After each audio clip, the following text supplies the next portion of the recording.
Hello everyone, আশা করি সবাই অনেক ভালো আছো। তোমরা যারা বিউপিএফ এর ডাবল এস ফ্যাকাল্টি এবং এফ ট্রিপল এস ফ্যাকাল্টিতে আবেদন করতেছো, তোমরা অনেকেই আমাকে হোয়াটসঅ্যাপ এবং ফেসবুক পেজে নক করে বলছো যে ভাই কিভাবে এখানে সাবজেক্ট চয়েসটা দিব। তো দেখো, বিউপিতে কিন্তু এখন আবেদন করার সময় তুমি যেভাবে সাবজেক্ট চয়েসটা দিচ্ছ, তুমি চান্স পাওয়ার পর মেরিট অনুযায়ী কিন্তু তোমাকে ওইভাবেই সাবজেক্টটা অ্যালট করা হবে। সো দ্যাটস এটা কিন্তু খুবই ক্রুশিয়াল একটা বিষয়। এখন এফ এ ডাবল এসে তুমি কিভাবে প্রায়োরিটি সেট করবা, তারপর তোমার এফ ট্রিপল এস এর জন্য কিভাবে তুমি প্রিফারেন্সটা সেট করবা, এই বিষয়টা আমি এখানে ক্লিয়ার করতেছি। দেখো, এফ এ ডাবল এস ফ্যাকাল্টিতে তোমার টপ নো সাবজেক্ট কি কি আছে, সেটা হচ্ছে ইংলিশ এবং ইকোনমিক্স। এখন তোমার যদি পছন্দ ইকোনমিক্সের দিকে হয় তাহলে এটাকে তুমি ফার্স্ট রাখতে পারো, অথবা তোমার যদি ইংলিশ পছন্দ হয় তাহলে ইংলিশকে তুমি ফার্স্ট হিসেবে রাখতে পারো। এরপর হচ্ছে তুমি public administration, sociology, development studies, তারপরে তোমার ডিজাস্টার ম্যানেজমেন্ট, এই সাবজেক্টগুলোকে তুমি ক্রমান্বয়ে সেট করবা। এটা হচ্ছে এফ এ ডাবল এস এর জন্য। আর অবশ্যই তুমি ইংলিশ বা ইকোনমিক্স এটাকেই ফার্স্ট অথবা সেকেন্ডের মধ্যে এইভাবে সাফল করে রাখবা।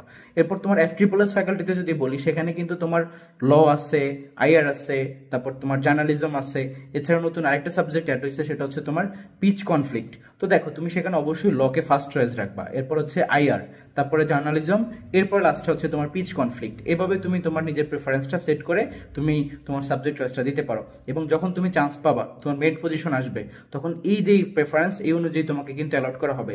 যদি তোমার মাইগ্রেশন হয়, তখন কিন্তু উপরের সাবজেক্ট যেটা আছে সেটাতেই তুমি পাবা। ধরো তোমার somehow F triple S IR আসলো, তখন তুমি মাইগ্রেশন অন রাখলে পরবর্তীতে তোমার ল আসতে পারে। আবার ধরো তুমি এফ এ ডাবল এস যেটা ফ্যাকাল্টি, তোমার faculty of arts and social science, সেখানে ধরো তুমি ইংলিশকে ফার্স্ট চয়েস রাখলা।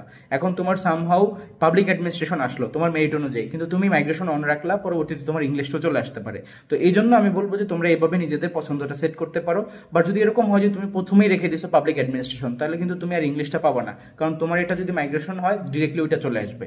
তো এই জন্য তোমাকে হচ্ছে এই জায়গাতে একটু ক্রুশিয়াল বিষয়টার উপরে মানে নজর দিতে হবে যে তুমি যেভাবে সাবমিট করবে সেভাবে কিন্তু পরবর্তীতে প্রেফারেন্সটা দিতে হবে।